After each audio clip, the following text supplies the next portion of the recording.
নমস্কার। নারী পুরুষ নির্বিশেষে প্রত্যেকটা মানুষেরই কিন্তু বেসিক কিছু চাহিদা থাকে।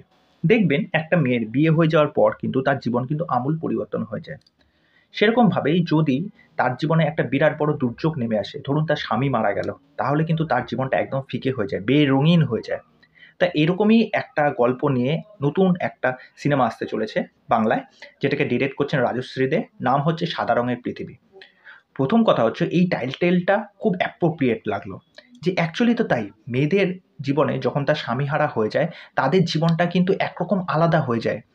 তাদের যে শখ, ইচ্ছা, স্বপ্ন সেইগুলো পুরো ধূলিসাৎ হয়ে যায়, মারা পড়ে যায়। তা আমরা এখানে দেখতে পাচ্ছি বেনারসের একটা দৃশ্য। তা আমরা হিউম্যান ট্রাফিকিং, চাইল্ড ট্রাফিকিং নিয়ে তো অনেক সিনেমা দেখেছি হিন্দি, বাংলা দুয়েতেই। এরকম যে বিধবাদের পাচার করে দেওয়া হচ্ছে। যে তাদেরকে রাতারাতি তারা এই যে কিছু ইয়ং মহিলা আমরা দেখতে পাচ্ছি যে একটা আশ্রমে আছে, সেখানে একজন কর্ত্রী আছে। তা সে কি সেই কাজটার সাথে যুক্ত? তা রাতারাতি মেয়েগুলো কোথায় চলে যাচ্ছে? হাফিস হয়ে যাচ্ছে, মার্ডার হয়ে যাচ্ছে। এখানে আমরা যেই চরিত্রটাকে দেখতে পাচ্ছি অরিন্দম শীল, অরিন্দম শীল হয়তো এখানে আমার যা পার্সোনালি মনে হচ্ছে হয়তো এই কাজে তিনি হয়তো দালাল চক্রে আছেন। আমার যেটা মনে হয়।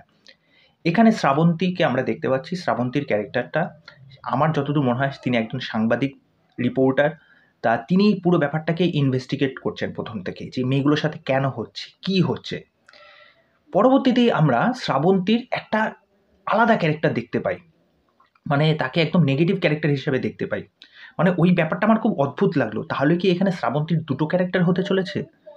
না শ্রাবন্তী একটা ক্যারেক্টারই, যে একদম দিনের আলোয় সে একরকম এই মেয়েদেরকে সাহায্য করছে, বা রাত্রিবেলায় সে একদম অন্য একটা ক্যারেক্টার নিচ্ছে, একটা ডেভিল একটা ক্যারেক্টার নিচ্ছে। তা এরকম একটা কনসেপ্ট, এরকম একটা কাজ বাংলায় এরকম দেখে আমার খুব ভাল লাগলো।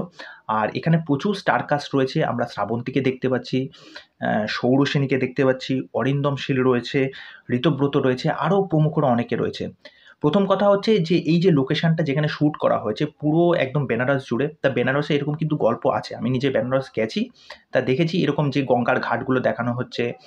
তারপরে সেই সমস্ত জায়গায় গলি-গালা, তারপরে যেই সব পুরোটাই কিন্তু বেনারসে শুটিং করা হয়েছে। মানে দেখে মনে হচ্ছে এই যে সিনেমার স্কেলটা, মানে দেখে তো ভালোই লাগছে। খুব বড়সড়ভাবেই এটা করা হচ্ছে। আর স্টার কাস্টও ভালো রয়েছে। সিনেমাটোগ্রাফিও, যে ভিজুয়ালসগুলো দেখতে পাচ্ছি সেগুলো খুব ভাল লাগছে। তো ওভারঅল ট্রেলারটা কিন্তু বেশ নতুনত্ব আছে, একটা ফ্রেশনেস আছে।